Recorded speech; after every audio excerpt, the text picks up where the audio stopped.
Hello, good morning, everybody. Good morning, my dear students. Okay, I hope I am audible. Okay, very good. Uh, right? For today's discussion, we will see. Just let me to project the notes. Yeah, it's here. Last class we have seen this one. Strain energy stored due to bending. Okay, so I told you, explained you last class how to derive the expression for the strain energy stored due to bending. Okay, this we have seen in the last class, this derivation, and we got finally the strain energy stored in a beam due to bending, right, is equal to Wi is equal to, right? We are using the notation normally for strain energy stored Ui. Here we are using for bending, due to bending, it is W suffix I, okay, is equal to integral m square divided by 2a into dx. Please keep it in mind, m divided by 2ei into dx, okay, integral m square divided by 2a into dx, okay. You can put simply m or m suffix x, no problem. Integral m square divided by 2i into dx, okay. When you put integration, automatically dx comes, that you know, okay. Only m square divided by 2ei you have to remember, okay. M square divided by 2ei divided by into dx, okay, right. This expression we have seen in the last class. Today I will tell you what is Maxwell's reciprocal deflection theorem, okay, called simply Maxwell's reciprocal theorem. Maxwell's reciprocal deflection theorem, which is nothing but, it is very simple. We have a beam, simply supported beam, okay. The load is applied at some point C, okay. There are other 2 points C and D, and deflection is measured at D, right? Suppose if you apply the load at D, whatever deflection you observed here, when the load was applied at C, whatever deflection observed at D, okay, will be the deflection at C if the load is applied at D. Just if you you are applying load somewhere and measuring the deflection at some point, right? Just you apply the load at the point where you measured the deflection and measure the deflection at the point where you applied a load. It will be the same. That's what the Maxwell's reciprocal theorem states, okay. Just now I told you in my own words. If you want to write this way, you can write. In any beam or truss, okay, not only in beam, truss also, keep it in mind. In any beam or truss, the deflection at any point D due to a load P at the point C, at any other point C, is the same as the deflection at C due to the same load applied at D. This way you can apply, discuss. Okay, it is well written here. Okay, in case if you don't remember this, you can write it in your own words. Understand it, even if you draw the sketches, more than sufficient. Okay, in any beam or truss, the deflection at any point D, I denoted that by capital del suffix D, okay.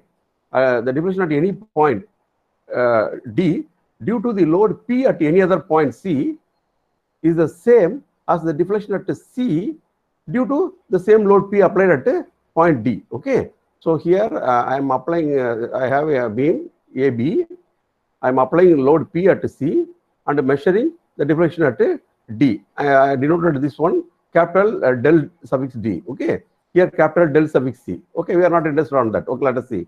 Now in the same simply supported beam, I am applying the load P at D, right? And the deflection at C is small del suffix C. Deflection below at D is small del suffix D, okay.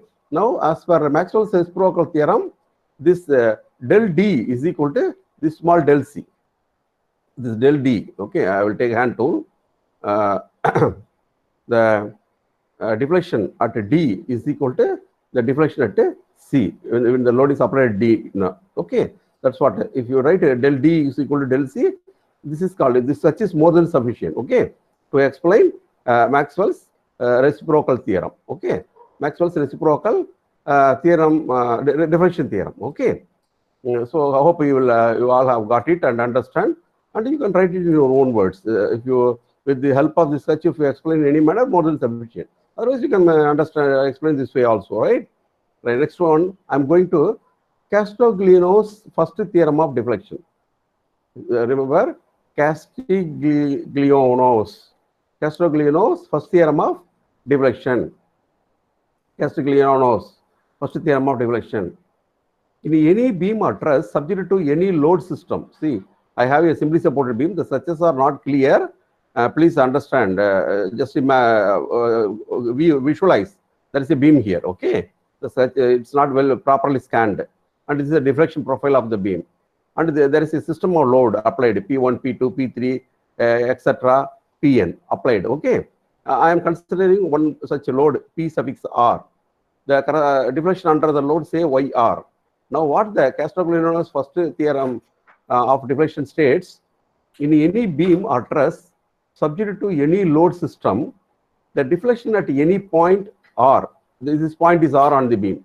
The deflection at any point R given by the deflection at any point R. Deflection at any point R means Y suffix R. The deflection Y suffix R at any point R is given by the partial differential coefficient of the total strain energy stored. Okay, with respect to force P suffix R acting at the point R in the direction in which the deflection is desired. The direction in which the deflection is desired. Deflection is desired vertically downward. So the force acting at the point R, vertical force you have to consider. Okay, so you have to determine the partial differential coefficient of the total strain energy stored. Okay, the total strain energy stored will be depend on the force system acting on it. Okay, so the total strain energy stored will take care of whatever force is acting here. You have to differentiate. How to differentiate? Partial differentiation with respect to the force PR. Otherwise, the force acting in the direction in which the differential is desired. Okay, with respect to that you have to write. So by notation, Y suffix R, the deflection at any point R is equal to Y, that is Y suffix R means the deflection at any point R is equal to dou Wi divided by dou PR. Okay, this is the partial differential coefficient of the total strain energy stored. Okay, with respect to P suffix R, the force PR. Okay, that's what Castigliono's first theorem of deflection states. It may confuse you, sir. What you are telling, I am not able to understand what theorem it is. You are saying some partial differential coefficient of the total strain energy stored. Okay, whatever you have got it more than sufficient. Let us see its application. How to apply Castigliono's theorem. Okay, just to see application of Castigliono's first theorem. I have a cantilever beam, right? One end fixed, another end is free. At free end, there is a load acting, capital P is acting. The AB is the beam. Okay. Now, the beam deflection profile is drawn here. It's not really visible here. The deflection profile is drawn here, right? So, at the free end, say the deflection is Y suffix B. Okay. At the rth point on the beam, the R, I am saying we are denoting it as by B, no? So, Y suffix B, right? Consider any section XX at a distance X from the free end, right? Now, what is the bending moment at the section XX? M suffix X is equal to, it's a negative bending moment. Okay, bending moment due to all downward loads are causing a hogging bending moment. Okay, negative bending moment minus Px, minus P into perpendicular distance is X here. Okay, so minus Px is the general expression for bending moment at the section XX. Okay, now Wi, what is the total strain stored in the beam due to the load P? Here the system of load is only single load. Okay, we don't have so many loads here. If so many forces are acting, you have to determine the total strain energy stored due to all the loads. But here only single load is acting. Okay, I am got a general expression for bending moment here.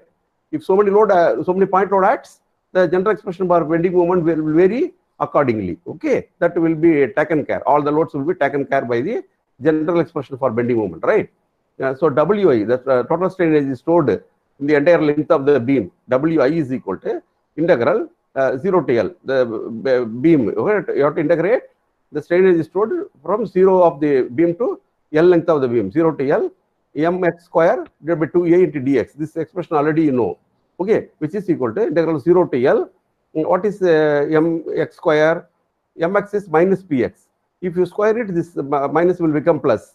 Okay, p square x square divided by 2ei into dx. Okay, if you integrate, p square by 2ei is a constant. In a given beam, the given force is a constant. The fluctual rigidity of the beam is also a constant. Okay, that's why p square by 2ei I have taken outside. So the only variable is dx. If I integrate it, I am getting what is that? Sorry, it's here. No, yeah. The only variable is x square, right? If I integrate, I am getting x cube by 3. If I substitute upper limit and lower limit, I am getting L cube by 3. Okay, this is equal to P square L cube by 6EI. I have got some expression. This is the total strain energy stored in the beam due to the force system acting on it. The force system acting on it is a single force P at the free end. Okay, let us see. By the first theorem of Castiglione, the deflection in the line of action of the load P, the deflection in the line of action of the load P means the deflection in the direction of the force P, that is the meaning, okay, is equal to the partial differential coefficient you have to determine.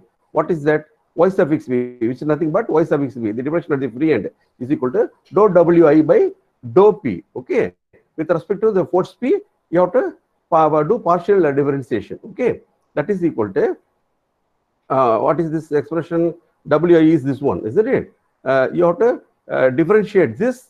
That to partial differentiation you have to do only with respect to the P, okay. That is why it's 2P.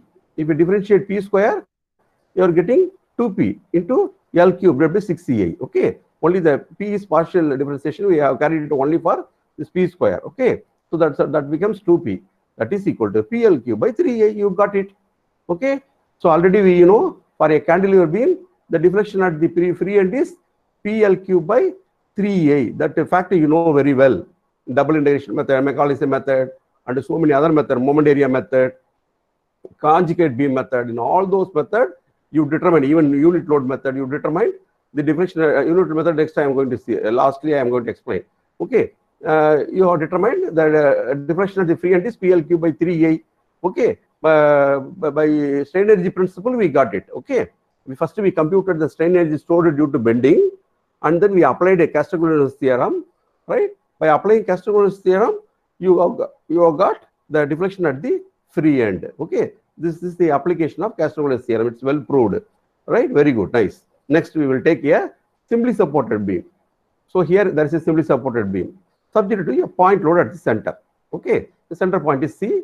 The load P is acting at the center, right? This is the deflection profile of the beam. It's not clearly shown. Just to visualize, it is there. Okay, a deflection profile of the beam. The deflection at the center is Y suffix C. Okay, now consider any section XX at a distance X from left end. Okay, A, XX. Okay, here. Now, what is Mx? Mx is equal to, what is the support reaction here? The force is P here. The support reaction is P by 2. Due to symmetry, the support reaction here is P by 2. Here the support reaction is P by 2. Okay. So the bending moment at the section XX is equal to, if you investigate the left side of the section, it is P by 2 into X. Okay. Bending moment due to upward force is positive. That's why plus P by 2 into X. Mx equal to plus P by 2 into X. Okay. That is the Mx equation for at a section XX. Sir, there are two portions AC and CD. How can you consider only this portion, that portion arise? No problem. Because due to symmetry, you can consider only one portion. Whatever you do applicable for a portion AC, which is the same is applicable for CB also, because of symmetry. The given beam is a symmetrical beam. Load also symmetrically applied. Okay. Now Wi, the total strain energy stored, is equal to, right? I need not integrate. I can integrate from 0 to L. In other words, I can integrate from 0 to L by 2. Okay, twice. I can put only thing is twice. 2 times 0 to L by 2. If you don't like this, you have to do integrate 0 to L. Okay, so twice I am doing it. Twice 0 to L by 2. Only limit I am not applying from 0 to L limit. I am applying only 0 to L by 2. Instead I am putting 2 because this whatever here applicable, same thing. Okay, twice. 2 times it is there due to symmetry. Twice 0 to L by 2 into just now I told you what is Mx. Mx equal to Px divided by 2. No, so Mx square. So P square X square, because I told you here Mx equal to px by 2. Therefore, mx square is p square x square, denominator 2 square is 4 here, 4 into 2EA, mx square divided by 2EA, no? So 2EA is here into dx, okay? That is equal to, you integrate, if you integrate p square divided by, here 4 into 2, 8, here 2 is there, so it becomes 4 here, p square by 4EA into, if you integrate x square, x cube by 3, our limit is 0 to L by 2. Now you apply upper limit, okay, L cube by 3 into 4, 2 cube is 8, 3 into 8, okay, if you simplify, p square L cube divided by 96 EA, it becomes p square L cube divided by 96 EA. Now you apply Castigliano's theorem, okay. So you have to determine partial differential coefficient of this one. This is total strain energy stored in the beam, okay, due to bending. Okay, you have to differentiate this. How to differentiate? That to partial differential differential coefficient you have to determine, which with respect to the applied load P. Okay, therefore the deflection in the direction of the load P, Yc is equal to dou Wi divided by dou P. With respect to the force P, you have to carry out partial differential differentiation. That is equal to, in this only with respect to P you have to do the differentiation. That's why 2P into L cube divided by 96 EA, which is equal to P L cube by 48 EA. You got it. You know very well. For simply supported beam, the deflection at the center is PL cube by 48 EA. That you know very well. You are aware of it. Already you have got it in double integration method, moment area method, what are the other method, conjugate beam method and all you derived already. Same expression you have got. Okay. So you computed the total strain energy stored in a beam due to bending. For that you have a expression integral m square divided by 2a into dx. That you using that you computed that total strain energy stored in the beam. Then we have another theorem called the Castigliano's theorem. You applied it. Okay. You determined the partial differential coefficient of the total strain energy stored with respect to the load. Okay. You computed. You got it. This way you have to do it. Lastly, in this unit, okay, in this unit, the last discussion is unit load method for deflection of beams. Okay, this is the last topic in the third unit. That also I will finish off now. Already you know aware of it. You have done it in the determination of deflection of trusses. Once again, I will discuss it here. Unit load method. Now I am going to tell you unit load method, which is also called a unit load method for deflection of beams. To find the deflection at any given point, proceed as follows. Okay, the del deflection at any point is equal to integral 0 to L. You have to integrate. You have to carry out the integration from 0 to L. Small m into capital M divided by EA into dx. Please remember, small m, capital M divided by EA into dx. Okay, either you can use small m or m suffix u. Okay, bending moment due to unit load. Instead of capital M, you can also use m suffix L. Bending moment due to loads. Okay, so load is there due to the given load, due to the applied load. What is the bending moment? That is capital M. And then you apply instead of that load, unit load. You replace that load by unit load. You determine what is the bending moment at any section. Okay, that is small m. You multiply this two divided by EA into dx. Okay, this will give you the deflection at that point. I will just tell the steps here. Find the bending moment capital M at any section distance x from the support due to external loading, due to the given loading. Due to the external loading, if you determine the bending moment at any section, take it as capital M. Okay, or if you don't like, m suffix L also you can use. Put a unit load at the point under consideration. Suppose you want to determine deflection at a particular point. Now you put a unit load at the point under consideration and find the bending moment small m at any section. Okay, at any section distance x from the support. Instead of given load, you apply unit load. Okay, and determine the bending moment at any section x from the support. The same section. Okay, the section should be the same. Both the capital M and small m will be the terms of in terms of x. They will be in the terms of x. Okay, expression of x, function of x.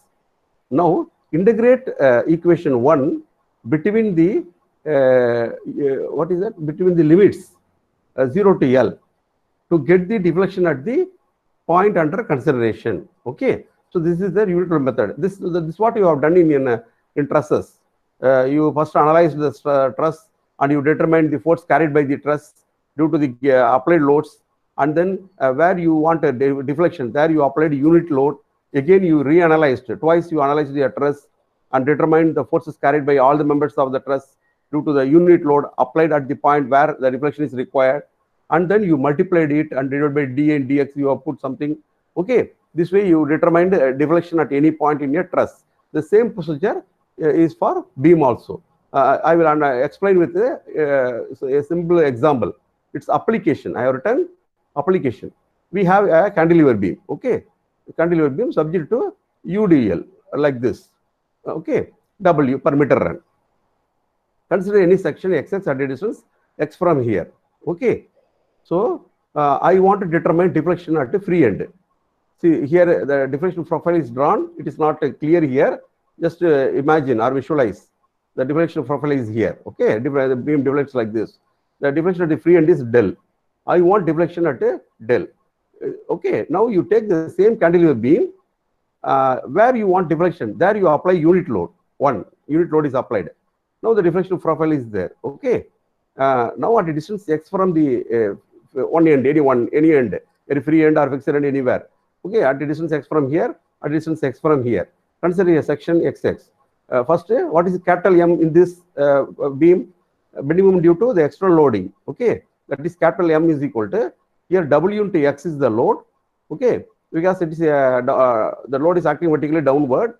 So bending moment due to all vertical downward loads are negative because it causes hogging bending moment. It tends to bend the beam this way. That's why hogging bending moment. So minus W into X into perpendicular distance from the section XX to the line of action of the UDL. Okay, which is x by 2. That is why minus W into X square by 2. Okay, the bending moment due to the external loading, the applied load, UDL acting on the beam. Next, I want to get the deflection at the free end. No, there you apply because I want the deflection in the downward direction. Apply a unit load in the same direction at the free end. 1. Okay, what is the bending moment at this section? Small m is equal to minus x. Okay, minus 1 into x. Okay, minus 1 into x minus x. Therefore, the deflection at free end del is equal to integral 0 to L. Okay, I told you what is that? Integral 0 to L small m into capital M divided by A into dx. Okay, so what is that here? Small m wx square by 2 into x. Okay, capital M small m that both are minus becomes plus here divided by A into dx. If you do it, w by 2a is a constant. Only x cube is there. If you integrate x power 4 by 4, 0 to L. If you do it, WL power 4 divided by 80A, you are getting the deflection at the free end. You are determining WL power 4 divided by 80A. You got. Okay, already you have derived this by double integration method, conjugate beam method, moment area method. You determined it. Same expression we have got by this method, unit load method. This way also you can determine. There is another beam. If you want this also, you can verify. I have a simply supported beam subject to UDL. Okay, of intensity W per meter run. Right. So the beam deflects like this. I want to get the say the deflection due to the applied load is del at the center. Okay. Now I am replacing this external applied load by a unit load. Next process I am applying a unit load 1 at the center. Okay. Therefore, capital M is equal to what is the bending moment here? The support reaction is WL by 2 because the intensity of load is W per meter run into span L divided by 2 is the support reaction. WL by 2 is the support reaction. Now I am considering a section XX at a distance x from A. Okay. So the bending moment at section XX is WL by 2 into x. Okay, that is positive bending moment minus W into x by 2. WF square by 2. That is the bending moment. Okay. Next, I am applying a unit load here. I am applying unit load here. Next, I have to, strictly speaking, I should have drawn next another sketch. Here itself I have shown. I am applying unit load. Now what is the support reaction if you apply only unit load alone in the beam? No, this is UDL. Only beam and the unit load here, okay? What is the reaction here? Off. Because I am applying unit load, no? Support reaction here is off, here is off. Okay, so half into X. Suppose the support reaction is half into X. That is the small m, bending moment due to unit load. Okay, the bending moment at any section XX due to unit load at the point where deflection is required. Okay, now capital M into small m divided by E dx, carry out integration from 0 to L by 2. Okay, twice. Because strictly speaking, you have to carry out integration from 0 to L. Instead, you can carry out integration 0 to L by 2, but twice. 2 times 0 to L by 2. You can carry out integration. You know all this mathematical law and all you know. Okay, you expand it and carry out integration and apply the upper and lower limit. Finally, you will be getting 5 WL power 4 divided by 384 EI. The expression is well known to you. Okay, by double integration method, by Macaulay's method, by moment area method, by conjugate beam method and all, you got the same expression. And moreover, I already advised you to remember. For a simply supported beam subject to UDL, the central deflection is 5 WL power 4 divided by 384 EI. This you should not forget. You have to memorize. Okay, I told you already. So the same expression we have got. That's all. This note is over. So almost whatever topic is there in your third unit, I covered. The only thing is, I may work out a few more problems by referring any textbook. Only the concept is already conveyed to you. The entire concept of third unit is already conveyed to you. Informed, I have taught. As a teacher, my job is to teach you only the concept of the subject. That is over. Hereafter, if I want, I can take some textbook like Bansal or Pumia, and I can go through some problem there, and I can project that problem and explain. Otherwise, you can study yourself by referring those textbooks. Let us see. Okay. So far I have completed 3 units. Next class, I may start 4th unit, or I may do a few more problems by referring any textbook on the 3rd unit. Okay. No problem. Now you have to get ready for your test. Okay. Already I have sent a few videos. Totally 6 number of recorded videos I have sent already to you. Another important thing is I don't know whether it is possible to record the Google Meeting video now or not. I don't know, because our college, because we all are using tech.edu domain, no, our college has the G Suite account. That's why we are freely joining and going. Now our college has received a mail stating that the recording facility of Google Meeting will be stopped hereafter. Okay, it will not be available. Now it may record and it will send to me as a file. Okay, it will be available in Google Drive. Hereafter, it may not available. All the recorded video will not be available in my Google Drive. Already I have sent you the Google Drive links to you. If you want, you can download the video and keep it with you safely. Okay, otherwise, a later stage, you cannot download these videos, because you cannot access my Google Drive to see the videos. Because our college has expired, that account, G Suite account has expired. Now they have to buy it. They have to pay and buy it. It's not free. So far, the Google was giving free that account. G Suite account was given free to our college. Recently, the administrator, the admin, Ka Selvaraju, has sent a mail to all the faculties stating that the G Suite account will not be extended to us hereafter. It means recording facility will not be available. Use some other platform for your online classes. Likewise, we received a communication. Let us see. Today, I will check whether it is recorded video available to me or not. Moreover, all my video available in the Google Drive also will go. Okay, you may not able to access. If you want, you can download for your revision purpose in the future. So far, I have sent you 6 videos. Today, I will send another 3 videos links. This class notes. Okay, I will first stop recording and then I will discuss with you. Okay, but first let me to record your names for attendance purpose. Okay, first I will record your names for my record, for my attendance purpose, because I should know whoever attending regularly the class and all I should know, right? First let me to record your names. Right? Just let me to record your names and then I will stop recording, right? Afterwards, we will discuss anything required to be discussed. If you want if you have any clarification, you can ask me. We can have a talk, right? Right. So I have well recorded all your names, right? I have well recorded all your names, right? Right. Okay. I will stop recording. Let me to stop recording.